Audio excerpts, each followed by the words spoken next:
Well, from my time in working with small businesses, I've found that the major problems or the major causes for failure are simply A, they fail to plan.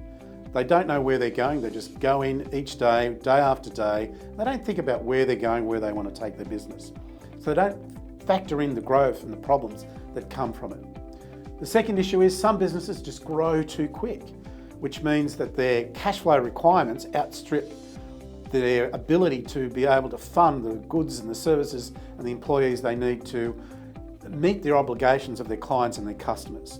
And that comes from cash flow or lack thereof it. They don't plan how they're going to have enough cash in their business, whether they need to borrow, whether they need to improve their debt collection process, or whether they need to get paid up front so they've got the money to grow.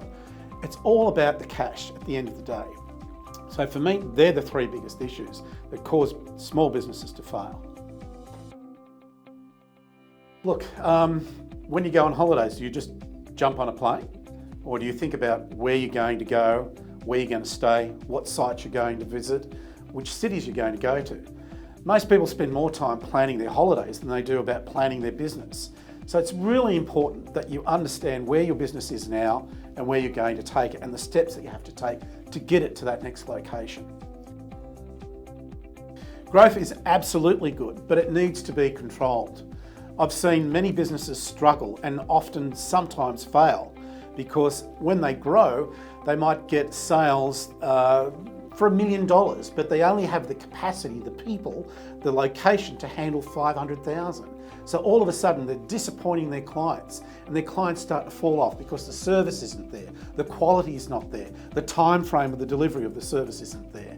And that's why it's important to grow with a very predetermined knowledge of where you're going to go and what each step of the way is, and sometimes to hold back that growth so that you can get the most out of each step and make sure that your business catches up with you. Having a business is like having a child. You've got to get it, you've got to grow it, and you've got to look after it. You've got to have a plan for your child, which preschool, primary school, high school, where do you want it to go? What are the values you're going to teach it? What are the values you're going to teach your employees? What are the values of your business? The same way you would with a child. And as a child grows from infancy, they learn how to walk. They learn from crawling, they learn how to walk. The same way, your business acumen grows the longer you are in business. The better you get at it, you make less mistakes. The same way a child makes less mistakes. Then you get to adolescence, that stage where you really start to come into your own. Well, at least you think you are, but you're actually going to make more mistakes than you did when you're earlier on because you're a little bit cocky, because all of a sudden your business is growing, it's making great, but instead of having a plan to make sure that your business grows with strength, you might go and spend too much money on those private things at home instead of reinvesting it back into your business because you didn't have a plan. And then all of a sudden you get into your 20s and your 30s, and that maturity that comes along with that, when the frontal lobe of your business brain gets to its maturity, then you understand what needs to be done with the business. You understand the discipline that you need to have. Profit is what drops down the bottom. And there's a lot of things that happen before you get to profit. The key drivers, or the key four levers that I talk about, are all sales orientated. Because if we think about it, I'll go right to the very end. If you think about it, if you've got expenses of $100, the most you can do is get it down to zero. But if you've got $0, you've got zero business because you have to incur expenses. So improving your efficiency in how you spend your money is one answer. That is one of the levers because we don't want to waste money. But the three important levers are simply these. One, how many clients do you have? The number of clients. The more clients you have, the more sales you have. Two, how much do you sell your product for them? Do you sell it for $1? Could I sell it for $2? If I could sell it for $2, I'd double my sales. If I've got double the number of clients and double the price, I've now got 4 times the turnover. 3, how often do they come back to you? Do they buy off you once a year? Do they buy off you twice a year? The more times they buy off you, the more the more revenue you're going to make as well. So more customers, higher price, more times buying off you. That's how you make profit. That's how you grow your business. It's about working with the clients to identify the strategies to help them improve each of those levers.